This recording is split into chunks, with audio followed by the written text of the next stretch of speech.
On this episode of Like, Love, Want, Need, we'll go back and revisit some of our most memorable destinations thus far.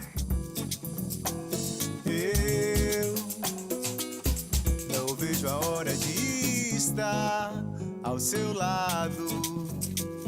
Sim, saudades eu senti. On this episode of Like, Love, Want, Need, we'll rediscover some of our favorite destinations thus far. Starting with St. Augustine. One of my favorite moments was walking atop the Widow's Walk at the Casa Monica Hotel. It was sunset and the most beautiful view in town. I had a feeling that very few people got to have this rare opportunity to just have a glass of wine and have a peaceful moment on top of the city. Afterwards, we had a delicious meal at the tasting room prepared by Chef Lugo. It was a magical night.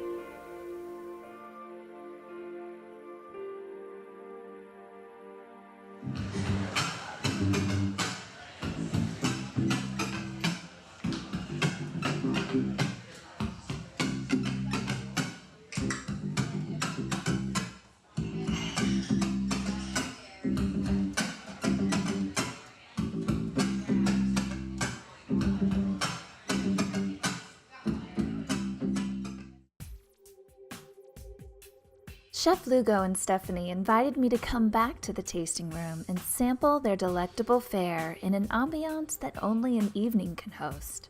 So, delighted, I accepted and was far from disappointed. I was awestruck. It's the experience of both the wine and the food, coupled with the breathtaking surroundings and music.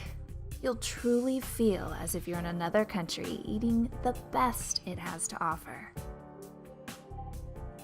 One Ocean is set apart. It's a unique location of the River City. What's amazing is that they're able to bring all the elements of the First Coast into their location. But what I really found truly exceptional were the personalities that popped out. In all my travels, I find that these are the things that keep me coming back to any destination. And for One Ocean, that person was Hugh. Amazing bartender. In fact, his specialty is in mixology, and I really enjoyed the drink he mixed up for me. Hugh Thompson. He's known for his own take on First Coast-inspired drinks. Using only the freshest ingredients available, Hugh makes the bar come to life each night as an award-winning bartender who works his magic and entertains guests with stories of travels and life on Florida's First Coast.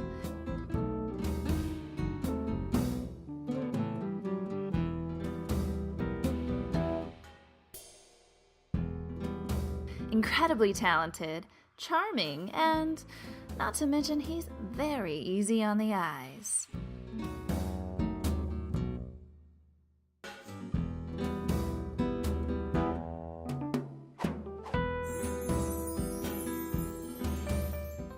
Thanks for watching Like, Love, Want, Need. To stay connected, visit us online at likelovewantneed.com. And to get the experience for yourself, sign up for the A-List, where you'll find giveaways, tips, and more. Hammock Beach Resort was exciting. They had so much to offer.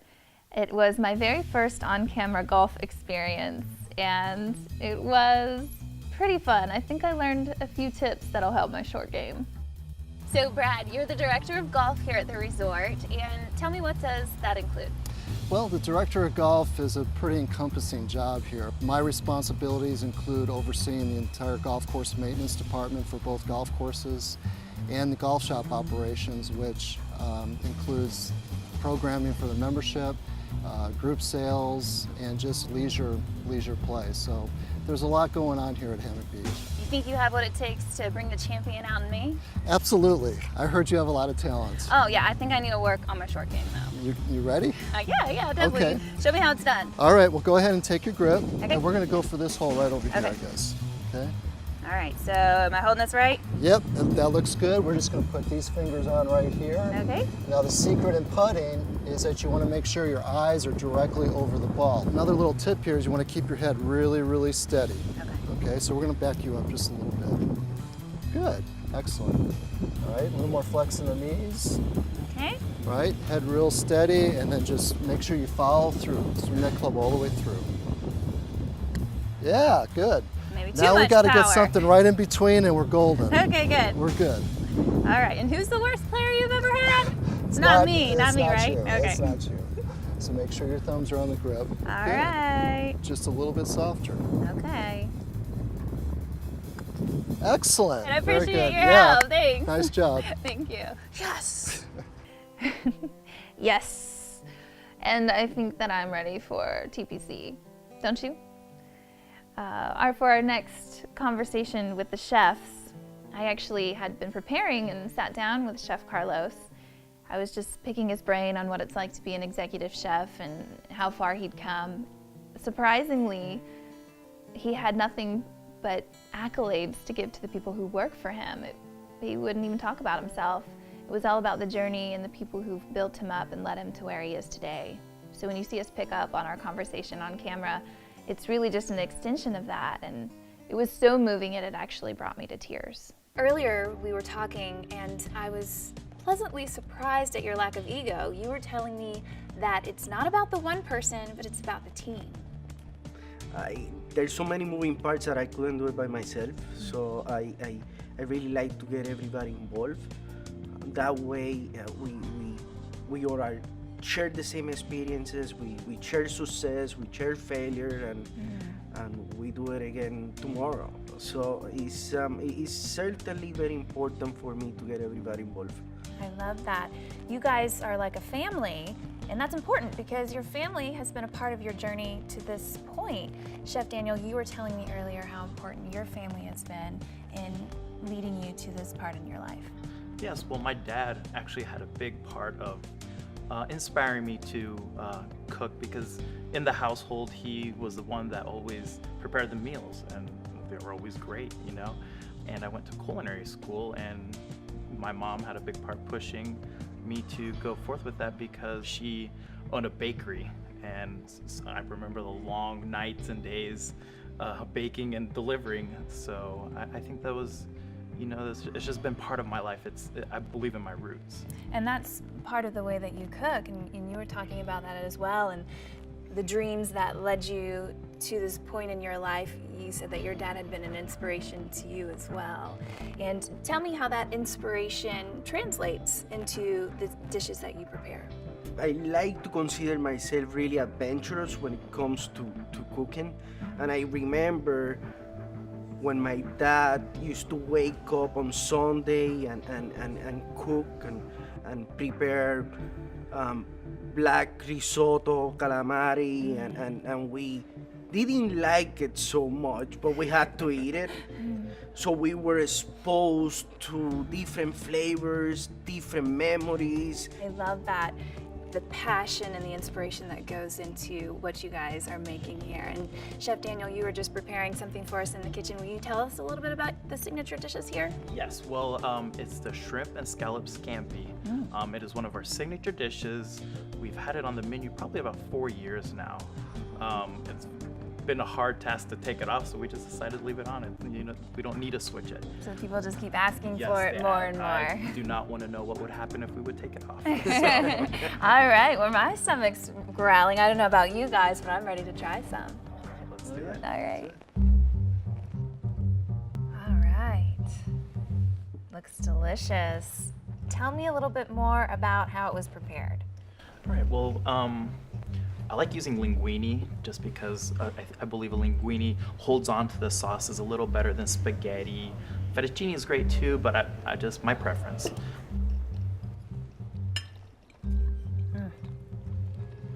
I can really taste the lemon in there. It has a great zest to it. Now, what is this red that I'm seeing in here? That's smoked paprika oil. Spanish paprika is not spicy but sweet, just to enhance the flavor of the lemon and the spices. It really adds to it, and I love these artichokes in here as well. I can't wait to finish all of this off. I think you guys are enjoying it too. Oh yeah, it's really good. Well, I want to thank you both for inviting me in, sharing your passion, your heart and soul, what goes into your signature dishes, and the inspiration behind the restaurants here. Thank you for tasting our food. All right, Thank you. cheers to you. Cheers. Did you ever have one of those moments where everything just seems to stand still? They're rare, but can be captured.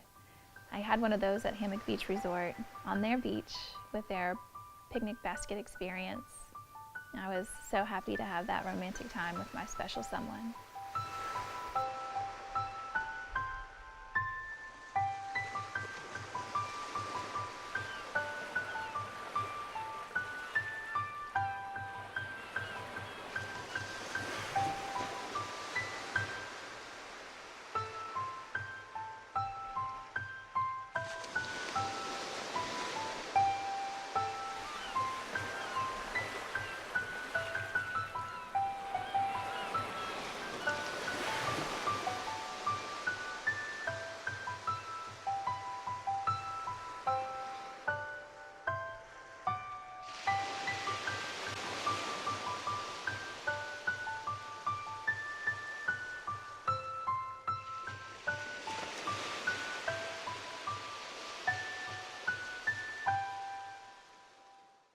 Thanks for watching Like, Love, Want, Need. To stay connected, visit us online at likelovewantneed.com. And to get the experience for yourself, sign up for the A-List, where you'll find giveaways, tips, and more.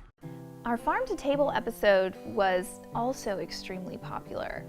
I think that the whole Farm to Table movement is becoming more and more important to people. They want to learn where their food is coming from and how it gets to their plate.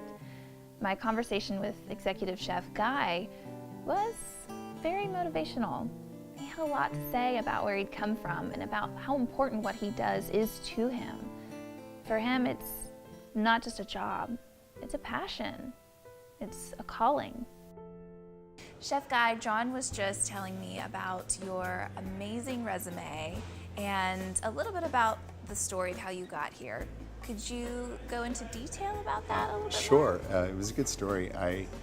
My wife and I had 2 children, and we moved to Jacksonville to be near family.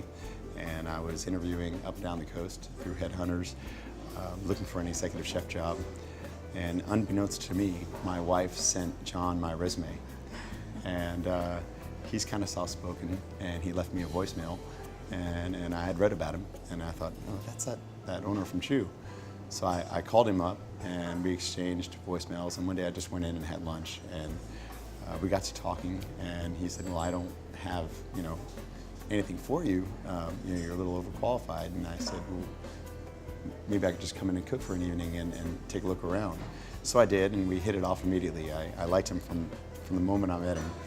And by the end of the night, we sat down and we chatted a bit, and he asked if I would like to help open Orsay. And I love doing openings, and so I accepted. And we knew that it was kind of temporary. So I spent about 2 months with John opening Orsay and spending time at both Chew and Orsay, and then took an executive chef job and left the company. But I always kind of secretly wished that we'd have the opportunity to work together again. Orsay has had amazing reviews, and you were a part of that from the start. How did you end up at Black Sheep? I kept up with John, and one day he gave me a call out of the blue and said he was about to build another restaurant. And so I was pretty content where I was, but I was curious, and if nothing else, I'd get to go see an old friend. When I came here, we hadn't yet turned dirt. It was just a blueprint. And so I took a look at the building and what they were looking to accomplish, and the fact that he had purchased a farm. And I saw a great opportunity there to do a kind of a San Francisco style restaurant, but make it very Jacksonvillian at the same time. Well, you guys have certainly made it happen. You had a huge crowd here at lunch. What is the secret to the popularity here? We really set out to be approachable. We sat down and we discussed how we wanted the guest to feel and how we could look at it through the lens of the guest. And we wanted the food to be approachable, definitively American, very farm to table, local and sustainable. and the kind of place where you can put your elbows on the table. And I think that has so far resonated with people. Our sweets episode was one of our most popular so far, to film and to watch. I'm not sure if it's that our audience has such a sweet tooth or the motivating powers of cupcake queen Hollis Wilder. I was so inspired by everything she had to say, and I really felt like we bonded. In fact, I think I want to be like Hollis when I grow up. So Hollis, what do we have here? Well, we're going to do some spectacular decorating. Just in time for the holiday? That's right. All right, That's so you're gonna help me make something as beautiful as what you have here. I am. Well, we've got a little stand there which helps you at home if you're making cupcakes. These are gluten-free cupcakes, and we are going to make, let's make I'm gonna show you how to, this is how you do magic with icing, and you can hide a multitude of sins if you do something incorrectly. Okay, so we've made like a flower top, and we did that with a flower tip. Okay. And incidentally, all of these colors are vegetable dye colors, which is really nice for your goblins. Yes. And then we're just gonna do a nice little sprinkle around the edge. These are sanding sugars and sprinkles. It's so Just pretty. pretty like jewelry, right? Yes. I mean, if you're going to make these cupcakes, you might as well make them look like jewelry, How right? fun to eat. And then see that part around the edge where you can see the cake? Yes. We're going to take our chartreuse and just do a little design in here. It is Halloween, and we want to make flowery cupcakes fit for the Bride of Frankenstein, right? Exactly. Gorgeous. You can't make a mistake when you decorate a cupcake because it's all up for interpretation. If you want to make it crazy with flowers, and sometimes it's hard for me to decorate it and talk at the same time, but It's perfect. it's pretty fun, isn't it? And then let's put a little, I think we should put a candy corn on it, don't you? Oh, darling. How cute is that?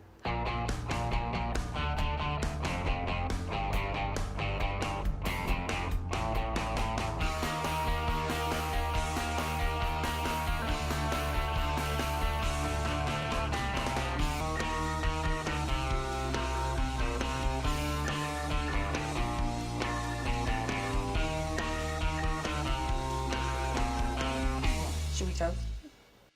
I'm so proud of my cupcakes. What's not to be proud of? You know, if you love your food and you share that with your sweeties, which are my customers, they're sweeties. That's what makes the world go around. Destination design was all about making your home the destination. I loved speaking with Susan Osteen and artist Peter Pettigrew, learning about the process and how inspiration goes from an idea to an art piece on the wall. While you're at it, look for a special cameo appearance by Lucy Osteen. The world of art is fascinating to me. As a photographer, it holds a very close place in my heart. You are an art consultant. What does that mean? Well, I help direct clients with paintings in their home or their office, maybe help them understand what they like and what they don't like. You mentioned Peter. He's well known for his landscapes, and I understand that we're going to get a chance to meet him and to learn a bit about this process. Absolutely. All right, let's go. All right, hard at work already, I'm seeing. Hello. Peter, Susan's been telling me all about you and how amazing your work is. I'm thank seeing a living example of it right now. Thank you. Landscape. This is your preferred inspiration. Tell me about it.